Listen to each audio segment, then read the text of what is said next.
The winter of 1987 came to the mountains of northern Montana like a vengeful spirit, sweeping down from the Canadian border with a fury that old-timers said they hadn't witnessed in half a century.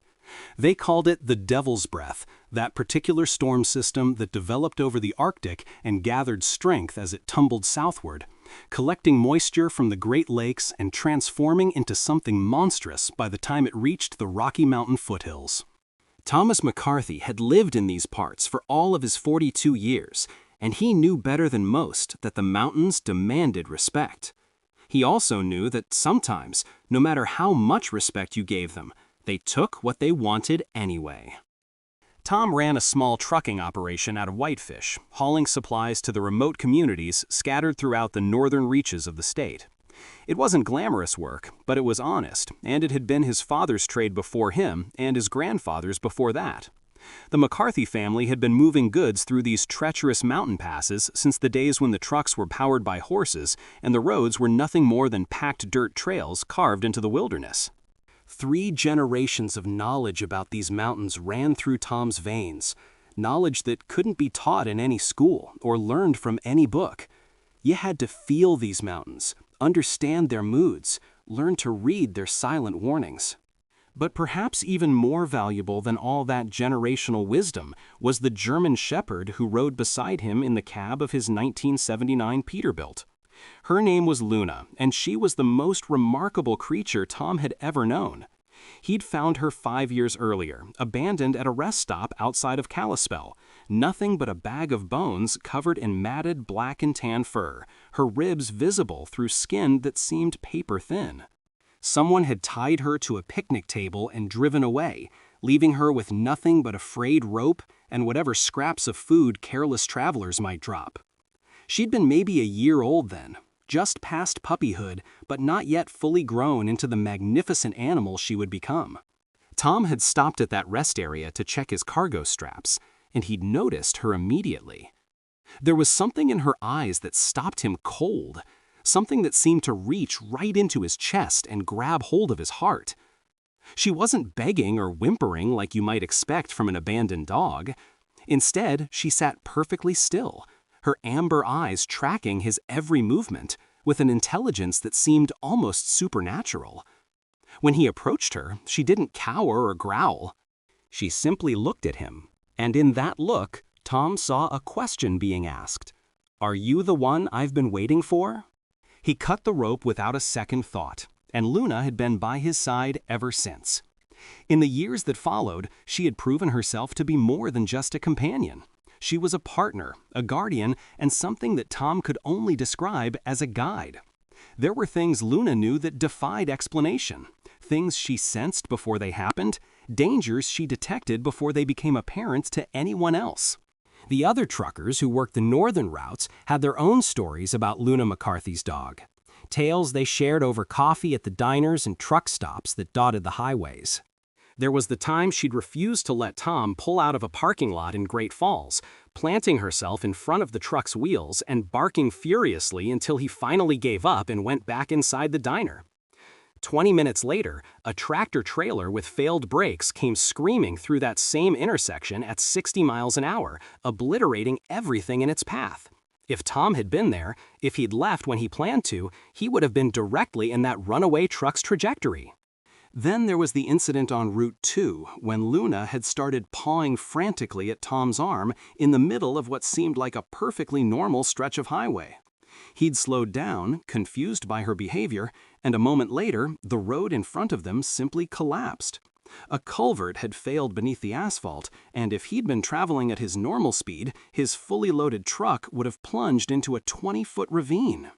The highway patrol officer who responded to the call had looked at Luna with something like reverence and said he'd never seen anything like it. People offered all sorts of explanations for Luna's abilities. Some said German shepherds had exceptionally acute senses, that she could hear or smell things that were invisible to human perception. Others suggested it was coincidence, that Tom's own subconscious was picking up on danger signals and projecting them onto the dog.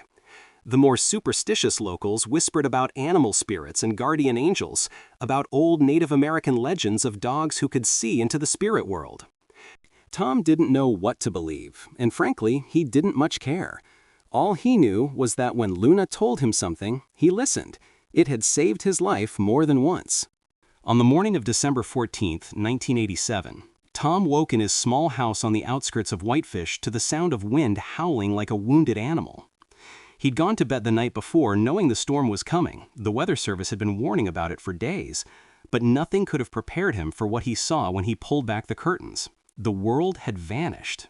Where there should have been his front yard, his old Ford pickup, the pine trees that lined his property, there was nothing but a swirling wall of white. The snow wasn't falling so much as it was flying, driven horizontal by winds that the radio would later report had exceeded 60 miles per hour. Luna was already awake, sitting by the door with an expression that Tom had learned to read over their years together. Her ears were pricked forward, her body tense with an alertness that went beyond simple animal awareness. She turned to look at him as he approached, and in her amber eyes he saw something that made his stomach clench. It wasn't fear exactly. Luna had never shown fear of anything in all the time he'd known her. It was more like urgency, a desperate need to communicate something that she couldn't put into words. Tom knew he should stay home. Every rational thought in his head told him that going out in this weather would be suicide. But he also knew that the Hendrickson family up in Polbridge was expecting a delivery of heating oil, and without it, their furnace would run dry by nightfall. The Hendricksons had 3 children, the youngest barely a year old, and their house was miles from any neighbor. If they lost heat in this storm, they might not survive the night. Old Margaret Chen at the general store in Columbia Falls had called the day before, practically begging him to bring up a load of supplies before the storm hit. She had people depending on her, she said, people who couldn't get down the mountain and needed food and medicine to ride out the weather. He'd promised them both he would come.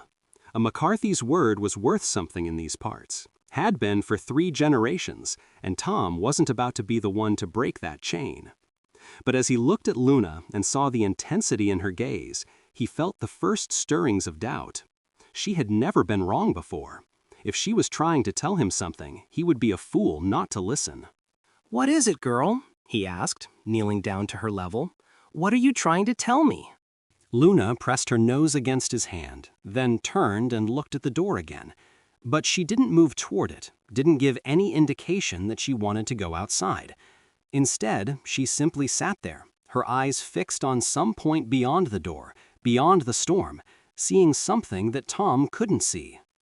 He made his decision. He would go. But he would be careful, more careful than he'd ever been.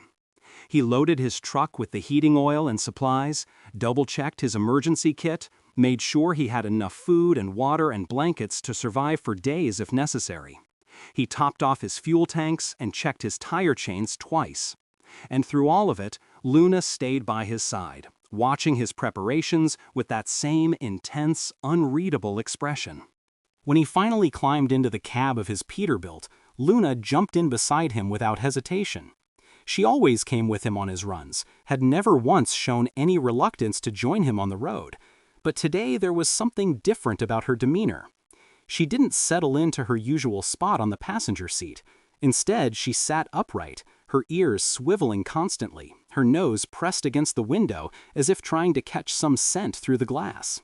The first few miles were manageable. Tom kept his speed well below normal, letting the big truck's weight work for him on the snow-packed roads. The wipers struggled to keep up with the accumulation on his windshield, and visibility was measured in feet rather than miles, but he'd driven in bad weather before. He knew how to read the road, even when he could barely see it, knew how to feel the subtle shifts in traction through the steering wheel, knew when to ease off the throttle and when to apply gentle pressure to the brakes. Luna remained alert beside him, her attention never wavering from the world outside. Every few minutes, she would turn to look at him, and in those looks, Tom saw something that might have been reassurance, as if she was telling him that they were okay, for now, that the danger she sensed hadn't yet materialized. He found himself drawing strength from her presence, her calm steadiness in the face of the chaos raging outside their small, warm cocoon. They made it to the Hendricksons' place in a little over 3 hours, a journey that normally took less than one. Carl Hendrickson came out to meet them, bundled in so many layers he looked like a walking snowman. And the relief on his face when he saw Tom's truck emerge from the blizzard was something Tom knew he would never forget. They pumped the heating oil into the Hendrickson storage tank together, barely able to hear each other over the wind, and when they were done, Carl grabbed Tom's hand and held it with a grip that conveyed more gratitude than any words could express. "You're a good man, Tom McCarthy," Carl shouted over the storm. "God sent you to us today." Tom wanted to tell him that it wasn't God who had guided him here, but rather a German shepherd with eyes that seemed to see beyond the veil of the physical world. But he just nodded and climbed back into his truck, where Luna was waiting with that same vigilant expression. The route to Columbia Falls took them through some of the most treacherous terrain in the state. The road wound through mountain passes and skirted deep ravines, with barely a guardrail between the asphalt and eternity. In good weather, it was a scenic drive that attracted tourists from all over the world. In a blizzard like this one, it was a death trap. Tom knew every inch of this road, had driven it hundreds of times in every kind of weather. But today, it felt like he was navigating through an alien landscape. The familiar landmarks were invisible, buried under snow and obscured by the relentless curtain of white. He drove by feel and instinct, trusting his knowledge of the road, even when his eyes told him nothing. They were about 15 miles outside of Columbia Falls when Luna suddenly changed. Tom felt it before he saw it, a tension that radiated from her body like heat from a furnace. She stopped panting, stopped moving, became absolutely still in a way that made the hair on the back of Tom's neck stand up. Then she turned to look at him, and in her eyes, he saw something that froze his blood. Terror. Pure, undiluted terror.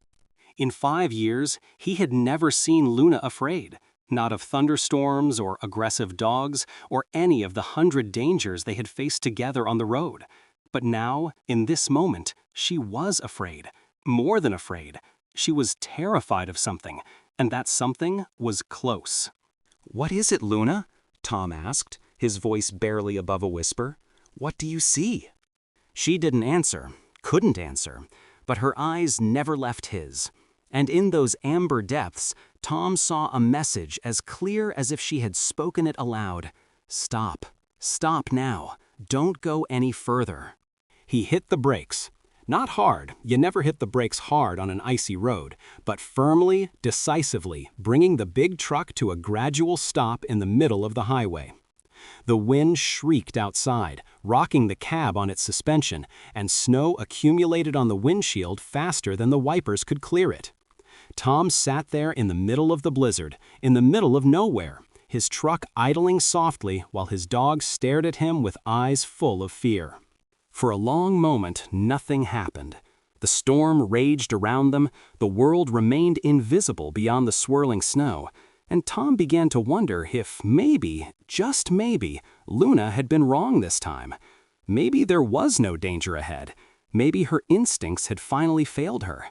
Maybe he was sitting here like a fool while Margaret Chen and her customers waited desperately for supplies that might mean the difference between life and death. Then he heard it. It started as a low rumble, almost indistinguishable from the constant roar of the wind, but it grew louder and louder and louder still, until it became a sound unlike anything Tom had ever heard. It was the sound of the mountain coming apart, the sound of millions of tons of snow and ice and rock deciding, all at once, to surrender to gravity. It was the sound of an avalanche. Tom watched in frozen horror as the world in front of him ceased to exist. One moment there was road, invisible but present beneath the snow. The next moment there was chaos. A wall of white crashed across the highway, maybe 100 yards ahead, close enough that Tom could feel the shockwave through the truck's frame, could see the spray of snow and debris that fountained up into the already turbulent air. The sound was deafening, overwhelming, a physical force that seemed to compress the air itself. It lasted maybe 30 seconds. 30 seconds that felt like an eternity. 30 seconds during which Tom sat paralyzed, his hands locked on the steering wheel, his eyes fixed on the destruction unfolding before him. And through it all, Luna pressed against him, her body warm and solid and real, an anchor in the midst of unimaginable chaos. When the rumbling finally stopped, when the last of the debris settled into place, Tom forced himself to breathe. He was alive. He was alive because he had stopped when Luna told him to stop. If he had continued on for another 30 seconds, if he had ignored her warning and pressed forward into the storm, he would be buried under thousands of tons of snow right now. Not injured, not trapped, dead. No one survived an avalanche like that. He turned to look at Luna, and she met his gaze with those amber eyes that seemed to hold all the wisdom of the ages. The fear was gone now, replaced by something that looked almost like relief. She had done what she needed to do, had delivered her warning and been heeded, and now the immediate danger had passed. She pressed her head against his chest, and Tom wrapped his arms around her, burying his face in her fur, feeling the steady beat of her heart against his own. "Good girl," he whispered, his voice thick with emotion. "Good girl, Luna. You saved my life. You saved my life again." They sat like that for a long time, man and dog together in the cab of a truck in the middle of a blizzard, while the reality of what had almost happened slowly sank in. Tom thought about the Hendrickson children, about Margaret Chen, about all the people who had depended on him today. He thought about his own life, about the roads he had traveled and the miles he had covered, and the countless times he had cheated death on these mountain passes. He thought about Luna, about the day he had found her at that rest stop, about all the years they had spent together since. There was no way forward. The avalanche had buried the road under debris that would take days to clear, maybe longer in this weather. Tom would have to turn around, find another route to Columbia Falls, or accept that the delivery would have to wait until the storm passed. The thought of breaking his promise to Margaret Chen sat heavy in his chest, but the alternative, continuing into a disaster zone with more avalanches potentially waiting to fall, was unthinkable. He was just reaching for the radio to report the avalanche when Luna's head snapped up. Her ears pricked forward, her body tensing again with that same alertness that had preceded her earlier warning. But this time, there was something different in her posture. Not fear, something else. Determination, maybe. Purpose? She moved to the door of the cab and pawed at it urgently, looking back at Tom with an expression that was unmistakable in its meaning. "Open it! Let me out! There's something I need to do!" Tom hesitated. The storm was still raging outside, the wind chill well below zero, the visibility nearly non-existent. Letting Luna out in these conditions seemed insane. But she had never led him astray, had never asked anything of him that didn't serve a purpose. If she needed to go out there, there had to be a reason. He opened the door. Luna was out of the cab before he could change his mind, her powerful body disappearing into the swirling snow almost immediately. Tom watched her go, his heart pounding with a new kind of fear, the fear of losing her, of watching her vanish into the storm and never seeing her again.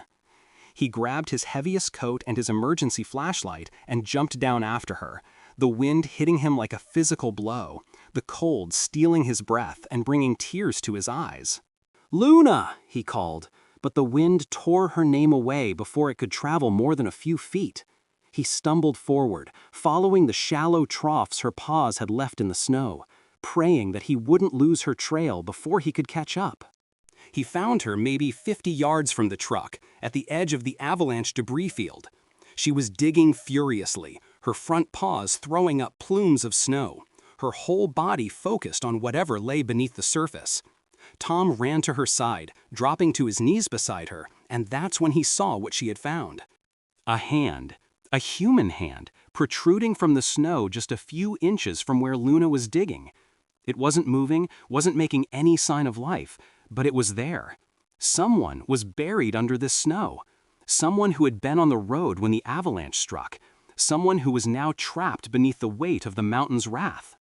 Tom didn't think. He didn't calculate the odds of survival or consider the danger of secondary avalanches or worry about his own safety. He just started digging, tearing at the snow with his bare hands, ignoring the pain as the cold bit into his flesh. Luna dug beside him, her paws working faster than his hands could ever match, and together they excavated the snow around that still, silent hand. It belonged to a woman. She looked to be in her 30s, dressed in a heavy winter coat that was now soaked through with snow and ice.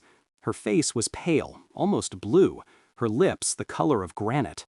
There was no sign of breathing, no flutter of eyelids, no response when Tom called to her and shook her shoulders. She looked dead. She looked like someone who had been dead for hours rather than minutes. But Luna wouldn't stop. She kept digging, kept working, kept pushing at the woman's body with her nose, as if trying to will life back into her frozen form. And something about Luna's persistence, something about her refusal to give up, made Tom keep trying too.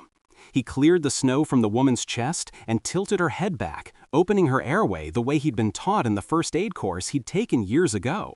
He pinched her nose and breathed into her mouth. 1 breath, 2 breaths, watching for any sign of response. Nothing. He placed his hands on her chest and started compressions, counting under his breath. 30 compressions followed by 2 more breaths. The rhythm burned into his muscle memory by years of training and occasional practice. Luna watched him work, her amber eyes fixed on the woman's face, her body trembling with what might have been cold or might have been something else entirely. 1 minute, 2 minutes, 3 minutes of CPR in the middle of a blizzard, his hands going numb, his body screaming at him to stop and find shelter, his mind telling him that it was hopeless, that the woman was dead and nothing he could do would bring her back. And then she coughed. It was a weak sound, barely audible over the wind, but it was the most beautiful sound Tom had ever heard. The woman coughed again and again, water and snow and mucus spraying from her mouth.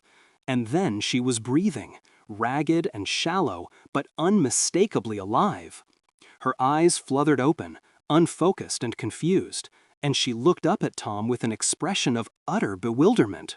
"You're okay," Tom said, though he wasn't sure she could hear him.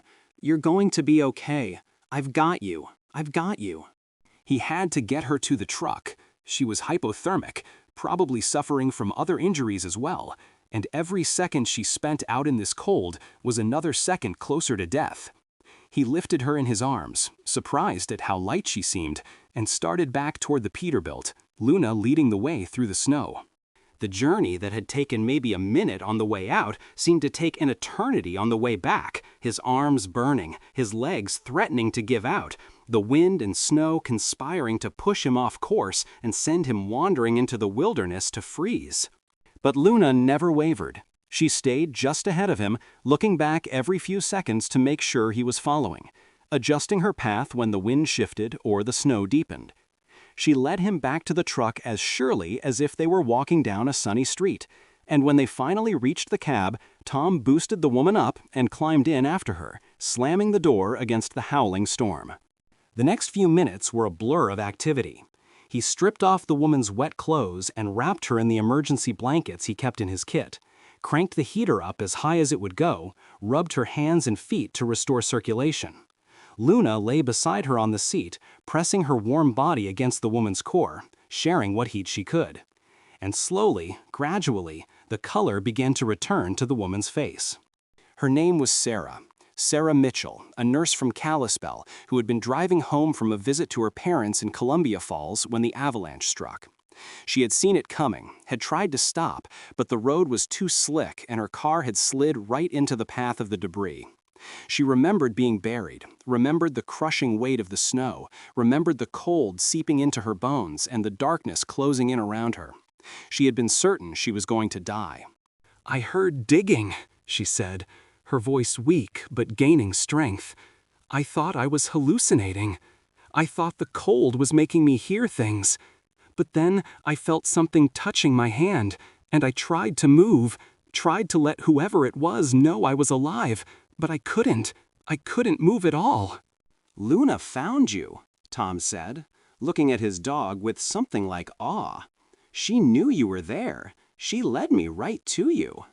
Sarah looked at Luna, at this remarkable animal who had somehow sensed her presence beneath the snow, who had refused to let her die forgotten and alone in the heart of a blizzard. Luna met her gaze with those amber eyes, and something passed between them, some understanding that went beyond words, beyond species, beyond the ordinary boundaries of connection. "How did she know?" Sarah whispered. "How could she possibly have known?" Tom shook his head. He had no answer to give her, no explanation for Luna's gift. He knew only that it was real, that it had saved his life more times than he could count, and that now it had saved Sarah's life too. In a world full of mysteries, Luna was the greatest mystery of all, and Tom had long ago stopped trying to understand her. He simply trusted her, loved her, and thanked whatever power had brought her into his life. They waited out the worst of the storm in the cab of the truck, the three of them huddled together against the cold. Tom used his radio to report the avalanche and Sarah's rescue, and within a few hours, the State Patrol had mobilized a helicopter equipped for bad weather. They landed on a stretch of relatively clear highway a quarter-mile from Tom's position, and paramedics came through the snow to take Sarah to the hospital. She was going to be fine, they said. Some frostbite on her fingers and toes, a mild case of hypothermia, but nothing that wouldn't heal with time and proper care. She was lucky to be alive, they said. Lucky that Tom had been there, lucky that he had stopped when he did. But Sarah knew better. As they loaded her onto the helicopter, she reached out and grabbed Tom's arm, pulling him close so she could speak directly into his ear.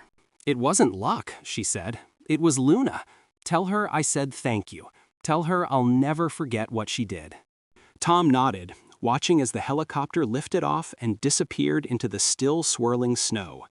Then he turned and walked back to his truck, where Luna was waiting for him with her head resting on her paws.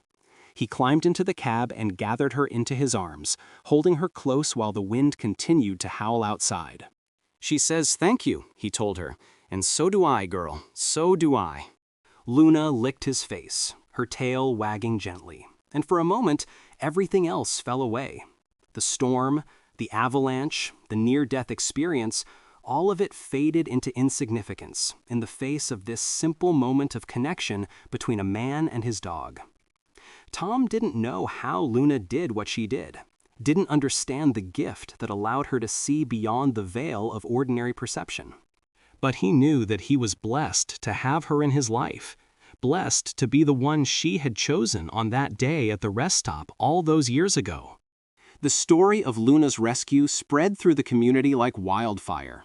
Within days, everyone from Whitefish to Kalispell knew about the German Shepherd who had found a buried woman in the middle of a blizzard, who had refused to give up even when all hope seemed lost.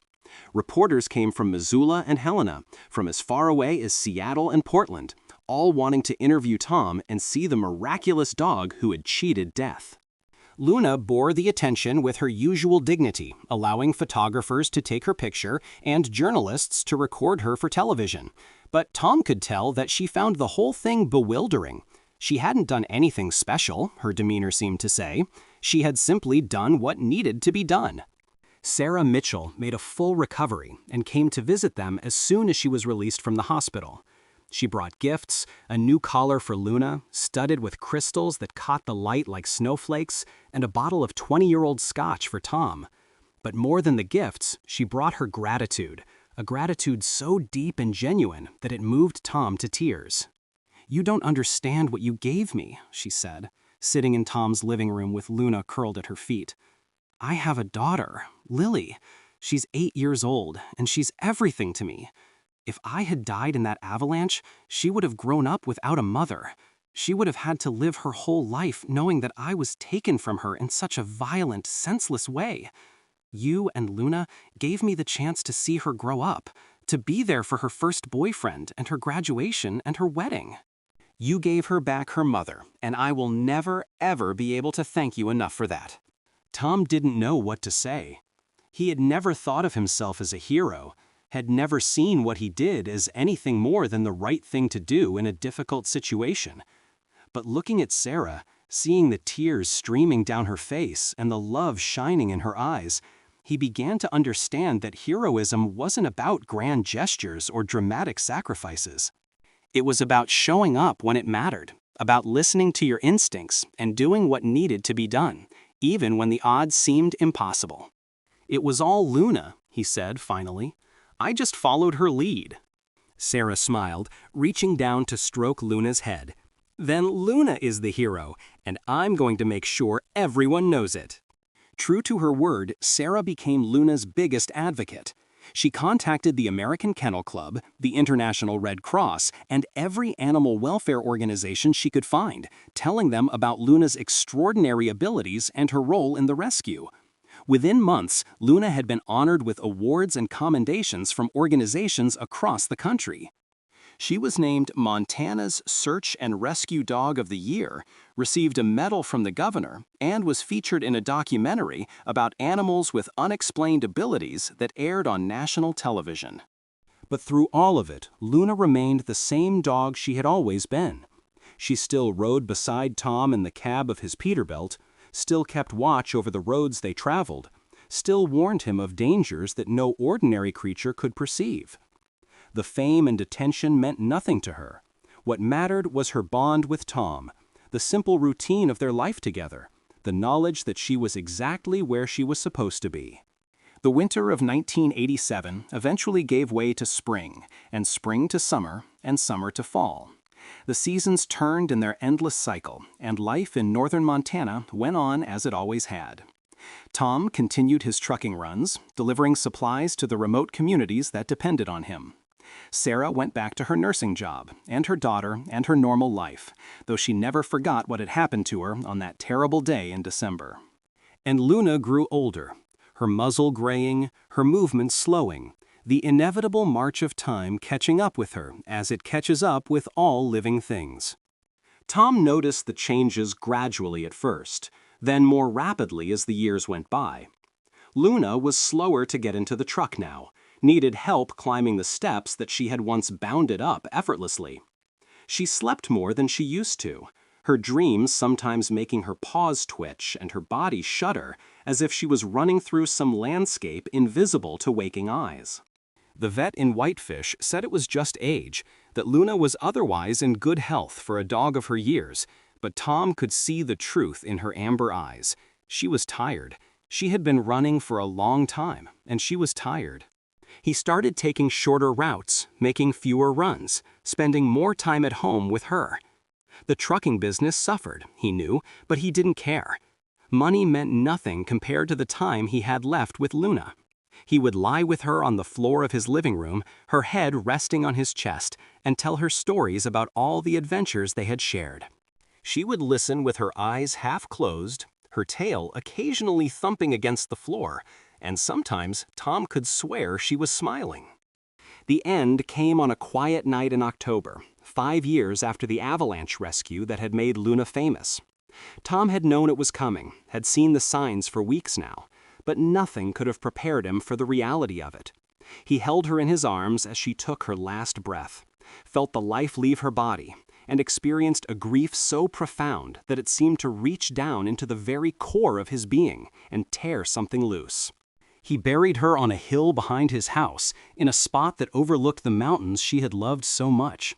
The whole community turned out for the funeral, an event that the local newspaper would later describe as one of the largest gatherings in Whitefish history. Truckers who had known Luna, families she had helped, strangers who had heard her story and been touched by it, they all came to pay their respects to the remarkable German Shepherd who had saved so many lives. Sarah Mitchell spoke at the ceremony, her voice breaking as she described the day Luna had found her in the snow. The governor sent a representative with a proclamation declaring October 15th to be Luna McCarthy Day in the state of Montana. Children from the local elementary school sang a song they had written about her, their young voices clear and pure in the autumn air. And through it all, Tom stood silent beside his dog's grave, feeling as if a part of his own soul had been buried alongside her.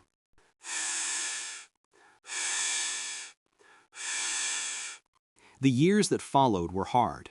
Tom threw himself into his work, driving longer hours and taking more dangerous routes, as if daring the mountains to do their worst. He adopted other dogs, good dogs, who served him faithfully, but none of them could fill the void that Luna had left behind. Her presence haunted him, in the best possible way. Every time he passed the spot where the avalanche had fallen, every time he saw a German shepherd on the street, every time he felt a strange certainty that something was wrong and he should stop, he thought of her. It was on one of these occasions, nearly 10 years after Luna's death, that something remarkable happened. Tom was driving through a pass that had always given him trouble, a narrow stretch of road that wound between sheer cliffs and deep ravines, when he felt a presence beside him. He turned, expecting to see the empty passenger seat where Luna had once sat, and instead saw something that made him gasp aloud. She was there. Not physically, not in any way that he could touch or measure or prove, but she was there. He could see her form in the peripheral of his vision, could feel her warmth against his side, could sense her consciousness reaching out to touch his own. And in that moment of connection, he heard her voice as clearly as if she had spoken aloud. "Stop!" Tom hit the brakes. The truck skidded on the icy road, fishtailing slightly before coming to rest against the guardrail. For a long moment, nothing happened. The engine idled, the wind whistled outside, and Tom sat frozen in his seat, waiting for whatever Luna had warned him about. Then a boulder the size of a small car came crashing down from the cliff above, smashing into the road maybe 20 feet in front of him. It bounced once, twice, and then tumbled over the edge and disappeared into the ravine below. If Tom had been there, if he had continued at his normal speed, the boulder would have hit his truck dead center. He would have been killed instantly, or worse, sent plummeting over the edge to join the boulder at the bottom of the ravine. Tom sat in the silence that followed, tears streaming down his face, his hands shaking on the steering wheel. He didn't know how it was possible, didn't understand how Luna could still be watching over him after all these years. But he knew what he had felt, knew what he had seen, and that was enough. Some bonds, he realized, were too strong to be broken by something as trivial as death. Luna had been with him in life, and she was with him still. "Thank you, girl," he whispered to the empty cab. "Thank you for still watching out for me." There was no response, no ghostly voice speaking in his mind, but Tom could swear he felt something brush against his hand, something soft and warm and utterly familiar. Luna's touch, reaching across whatever barrier separated the living from the dead, reminding him that she was still there, still his companion, still the guardian angel who had found him at that rest stop all those years ago. He drove more carefully after that, took fewer risks, listened more closely to the instincts that had served him so well throughout his career. And every time he got into his truck, he could feel Luna beside him, her presence as comforting as it had been when she was alive. The other drivers noticed the change in him, the way he would sometimes pause before making a decision, as if listening to advice from someone they couldn't see. A few of them understood. The old-timers who had known Luna, who had heard the stories and witnessed her abilities firsthand, they knew that some things couldn't be explained by science or logic. Some things just were. Tom retired from trucking on his 60th birthday, passing the business on to a young woman named Jessica, who reminded him of himself at that age.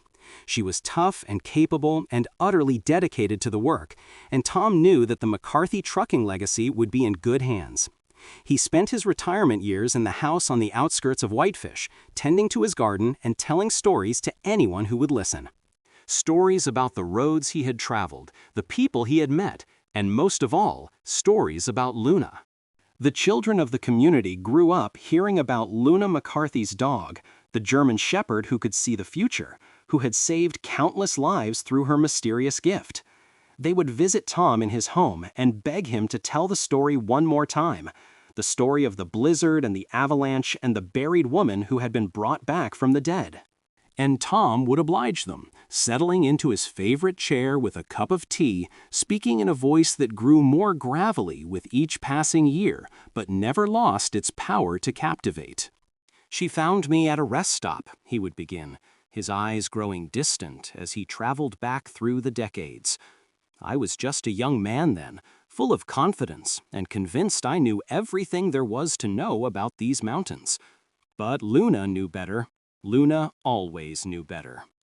And as he told the story, as the children listened with wide eyes and the adults smiled knowingly, a strange thing would happen.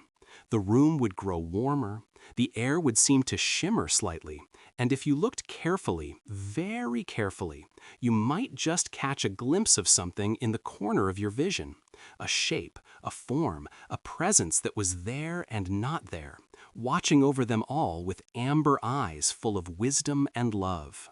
Luna, still watching, still waiting, still the faithful guardian who had changed one man's life and touched the hearts of an entire community. Thomas McCarthy passed away peacefully in his sleep on a winter night in 2015 at the age of 70. The storm that came that night was the worst the region had seen since the blizzard of 1987, and there was something fitting about that, something right.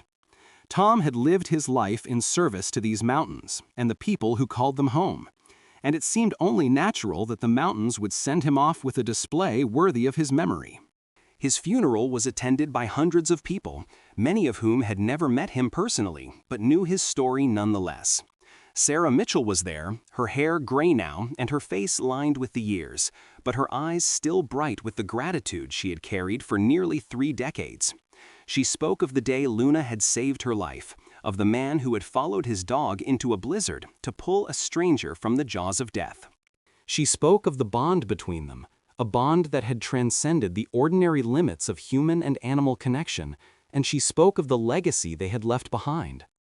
Tom McCarthy and Luna showed us what loyalty really means, she said, her voice strong and clear despite the tears that streamed down her cheeks. They showed us that love doesn't end when the heart stops beating, that some connections are strong enough to bridge the gap between life and death. They showed us that even in the darkest storm, there is light to be found if we're brave enough to look for it. And they showed us that sometimes the truest heroes come in the form of a dog with amber eyes and a soul that touched everyone she met. Tom was buried next to Luna, on the hill behind his house that overlooked the mountains. A simple stone marked their resting place, inscribed with words that Tom had chosen himself many years before. Tom McCarthy and Luna, together in life, together in death, together forever. And so ended the story of a man and his dog, a story that had begun at a rest stop in Kalispell and ended on a snowy hilltop in Whitefish. But in another sense, the story never truly ended. It lived on in the memories of those who had known them, in the tales passed down from generation to generation, in the quiet moments when a trucker on a mountain pass would feel a strange compulsion to stop and wait, heeding a warning that seemed to come from somewhere beyond the realm of ordinary experience. They say that on certain nights, when the snow falls thick and fast and the wind howls through the passes, you can still see them on the roads. A ghostly truck with headlights that pierce the darkness, guided by a spectral German shepherd who runs ahead, her amber eyes lighting the way. They patrol the highways and byways of northern Montana, keeping watch over the travelers who brave the storms, protecting the innocent from the dangers that lurk in the shadows of the mountains. Is it true? Who can say? Some things exist beyond the realm of proof, in the spaces between what we know and what we feel. But the truckers who drive these roads believe, and the families who live in these remote communities believe, and maybe that's enough. Maybe belief is all that's needed to keep a spirit alive, to maintain the connection between a man and his dog across the infinite gulf of death. Tom McCarthy would have smiled at the legend that grew up around him and Luna after his death.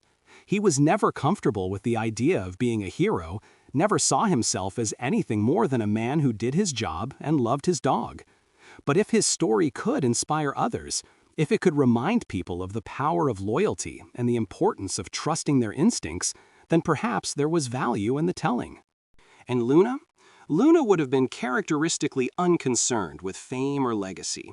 She had spent her life doing what came naturally to her, following the instincts that guided her toward those who needed her help. She had asked for nothing in return except Tom's love, and she had received that in abundance. Everything else was just noise, distractions from the simple truth at the heart of their relationship. In the end, theirs was a love story. Not the kind you read about in romance novels or see in movies, but something deeper, something purer. It was the love between a man and his dog, a love built on trust and loyalty and a shared journey through the storms of life. It was a love that had been tested by avalanches and blizzards and the inevitable passing of time, and it had emerged stronger than ever. It was a love that transcended death itself, carrying Tom and Luna into whatever adventures awaited them on the other side. And somewhere, in a place beyond the reach of winter's cold touch, they are still together. Tom with his flannel shirts and his gentle smile, Luna with her amber eyes and her unerring instincts. They walk the trails of eternity side by side, as they walked the roads of Montana for all those years. No more avalanches to fear, no more blizzards to brave. Just the two of them, together at last, forever free. The legacy of Luna and Tom McCarthy lives on in Whitefish, Montana, in ways both large and small. The high school established a scholarship in their name, awarded each year to a student who demonstrates exceptional compassion for animals. The local animal shelter was renamed the Luna McCarthy Rescue Center, and it has saved thousands of dogs and cats in the years since its founding. A statue stands in the town square, bronze figures of a man and a German shepherd, forever captured in the moment of connection that defined their relationship. But perhaps the most meaningful tribute to their memory is the countless acts of kindness they inspired, the ripples that spread outward from their story and touched lives across the country and around the world. People who heard about Luna and Tom found themselves being a little more patient with their own pets, a little more willing to stop and help a stranger in need, a little more open to the possibility that there were forces in the universe beyond what science could explain. In this way, the spirit of Luna and Tom lived on, not as ghosts haunting the mountain roads, but as a living presence in the hearts of all who had been moved by their tale. Sarah Mitchell devoted the remainder of her career to working with therapy dogs, training animals to visit hospitals and nursing homes and schools, bringing comfort to those in need. She often spoke of Luna as the inspiration for her work, the example she tried to follow in connecting animals with the humans who could benefit from their presence. Her daughter Lily grew up to become a veterinarian, continuing the family's tradition of service to animals and the people who loved them. Jessica, the young woman who took over Tom's trucking business, kept a picture of Luna in the cab of every truck in her fleet. She told her drivers the story of that day in 1987, reminding them that sometimes the most important thing you can do is stop and listen to your instincts. If it doesn't feel right, don't do it, she would say. Tom McCarthy taught me that, and Luna taught him. It's a lesson worth remembering. The mountains of northern Montana stand unchanged, as they have stood for millions of years.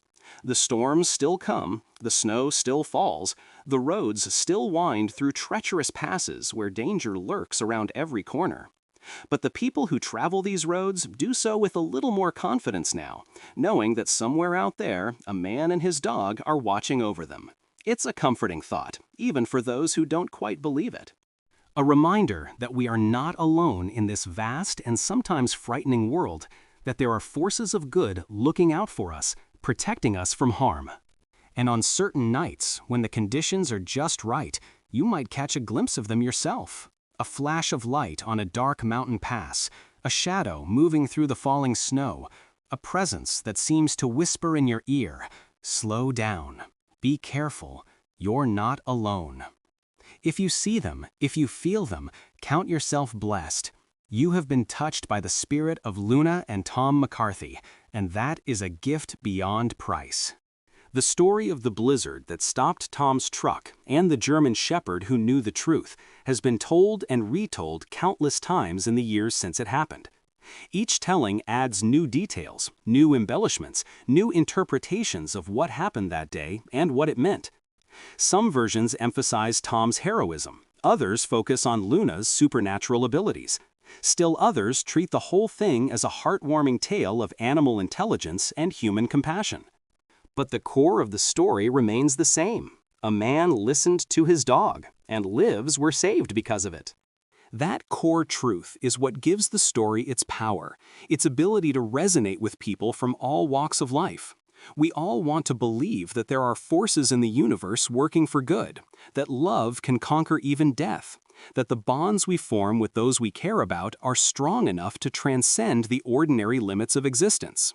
Tom and Luna showed us that these beliefs are not just wishful thinking, but reflections of a deeper reality. They lived out the truth that the rest of us can only hope for, and in doing so, they gave us a gift beyond measure. So let the story be told. Let it pass from generation to generation, evolving and growing with each telling, but always preserving the essential truth at its heart. Let children grow up hearing about the dog who could see the future and the man who trusted her completely. Let their story be a light in the darkness, a beacon of hope for all who face storms in their own lives. Let Tom and Luna live on, in memory and in spirit, forever together, forever watching over us all. And if you ever find yourself on a mountain road in Montana, lost in a blizzard, with no idea which way to go, close your eyes and listen. Listen to the wind, to the silence beneath the wind, to the still, small voice that speaks from a place beyond ordinary hearing. That voice might just be Luna, guiding you to safety as she guided so many others. That presence you feel might just be Tom, standing watch over the roads he knew so well. They are out there, waiting to help anyone who needs them, just as they did in life.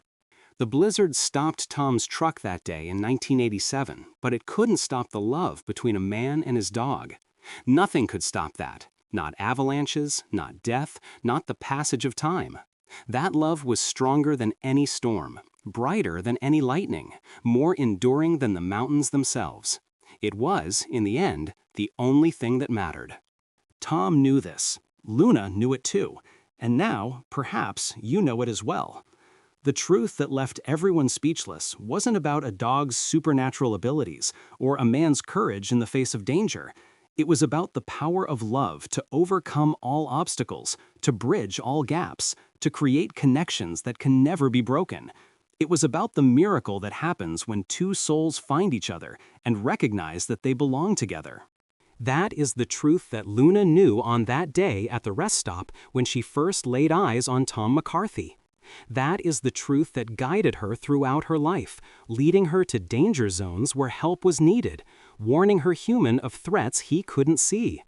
And that is the truth that keeps her by his side even now, in whatever realm they inhabit beyond the veil of death. Love. Simple, pure, unconditional love. The kind that a German shepherd gives freely to the human who rescues her from abandonment. The kind that a man returns tenfold to the dog who becomes his closest companion. The kind that creates legends and inspires generations and makes the impossible seem merely improbable. That was Luna's truth. That was Tom's truth. And that, dear reader, is the truth that this story has been trying to convey from the very beginning. The blizzard stopped his truck, but his German shepherd knew the truth that left everyone speechless. She knew that love never dies, and she was right. Shh, shh, shh. In the years that followed Tom McCarthy's death, researchers and scientists tried to explain Luna's abilities. They studied video footage of her, interviewed witnesses, examined every piece of evidence they could find. Some proposed that she had an unusually acute sensitivity to infrasound, the low-frequency vibrations that precede many natural disasters. Others suggested that she could detect subtle changes in air pressure or electromagnetic fields that human senses couldn't perceive. A few even ventured into more speculative territory, discussing quantum entanglement and the possibility of consciousness existing outside the physical brain. None of these explanations fully satisfied those who had known Luna personally. They had seen too much, experienced too many moments of impossible knowledge to believe that her gift could be reduced to mere biology or physics. Whatever Luna had possessed, it was something beyond the reach of scientific instruments, something that existed in a realm that humanity was only beginning to glimpse. Dr. Eleanor Richards, a professor of animal cognition at the University of Montana, spent 5 years studying accounts of Luna's life. Her resulting book, Beyond Instinct, The Luna McCarthy Phenomenon, became a bestseller and sparked intense debate in academic circles. In it, she proposed that dogs like Luna might represent an evolutionary development that science had not yet recognized, a capacity for perception that went beyond the 5 traditional senses. "We have long known that dogs can detect things that humans cannot," Dr. Richards wrote. "They can smell diseases before symptoms appear, sense earthquakes before they strike, perceive emotional states that we try to hide. But Luna McCarthy seemed to operate on an entirely different level. She appeared to have access to information about the future, about events that had not yet occurred. This challenges our understanding of time, of causality, of the very nature of consciousness itself." The book inspired a new generation of researchers to study the cognitive abilities of dogs, and particularly German Shepherds. Dozens of studies were conducted, testing thousands of dogs for any sign of the gift that Luna had possessed. While some animals demonstrated remarkable abilities, none came close to matching what Luna had achieved. Whatever she had been, she remained unique, a singular phenomenon that defied replication. Tom's house was preserved as a museum, maintained by a foundation established in his memory. Visitors came from around the world to walk through the rooms where he had lived, to see the memorabilia he had collected over his years of trucking, to stand on the hill where he and Luna were buried. The guest book filled with messages from people whose lives had been touched by their story. Some simple expressions of gratitude, others longer accounts of how Luna's example had inspired them to trust their own instincts or pay more attention to the animals in their lives. A young filmmaker named Marcus Chen spent 3 years creating a documentary about Tom and Luna, interviewing everyone he could find who had known them. Guardian Spirit premiered at the Sundance Film Festival to standing ovations and went on to win numerous awards, including an Academy Award for Best Documentary Feature. It was Marcus who tracked down the original incident reports from the avalanche rescue, who found the footage of Luna receiving her commendations, who interviewed Sarah Mitchell's daughter Lily about growing up with the knowledge that a dog had saved her mother's life. "What strikes me most about this story," Marcus said in an interview after the film's release, "is how it challenges our assumptions about the boundaries between species, between the natural and the supernatural, between life and death. Tom and Luna showed us that these boundaries are more permeable than we think, that love can create connections that transcend all the categories we use to make sense of the world. That's a powerful message, and it's one that I think the world needs to hear." The documentary introduced Luna's story to millions of people who had never heard it before, and the response was overwhelming. Animal shelters reported a surge in adoptions, particularly of German Shepherds. Counselors and therapists began using the story in their work, holding Luna up as an example of the healing power of the human-animal bond. Churches and spiritual communities incorporated her tale into their teachings, seeing in it evidence of divine providence or the existence of guardian angels in animal form. Not everyone embraced the legend, of course. Skeptics dismissed the story as a combination of coincidence and selective memory, arguing that Tom had simply been lucky and that his belief in Luna's abilities had led him to interpret random events as evidence of supernatural perception. They pointed out that for every incident where Luna had supposedly warned of danger, there were likely countless others where no danger materialized, incidents that were forgotten because they didn't fit the narrative. These arguments had merit, from a purely logical standpoint, but they failed to account for the sheer number of witnesses, the consistency of their testimonies, the documented evidence of events that seemed impossible to explain through ordinary means. They also failed to account for the deep conviction of those who had known Luna personally, people whose judgment in other matters was sound, and whose motives for deception were non-existent. In the end, belief in Luna's abilities remained a matter of personal faith. Those who wanted to believe found ample evidence to support their belief. Those who wanted to doubt found equally ample evidence to support their doubt. Perhaps that was as it should be. Perhaps some truths were not meant to be proven, only experienced. Perhaps the point of Luna's story was not to convince skeptics, but to inspire those who were already open to the possibility of something more. And for those people, Luna's legacy was profound. She represented the possibility that the world was more mysterious, more interconnected, more infused with meaning than our ordinary perceptions suggested. She represented the hope that love could triumph over the limitations of the physical body, that the bonds we formed in life could endure beyond death. She represented the truth that the natural world was full of wonders that science had not yet explained and might never fully explain. Tom had understood this. He had never tried to analyze Luna's gift or explain it in scientific terms. He had simply accepted it, trusted it, and allowed it to guide him through a life that was richer and safer because of his dog's presence. His faith in Luna had been absolute, and that faith had never been betrayed. Now, years after both of them had passed from this world, their story continued to inspire that same faith in others. People who felt lost and alone found comfort in the idea that there were forces watching over them, protecting them from harm. People who doubted the significance of their relationships with animals were reminded of the deep connections that could form across the species divide.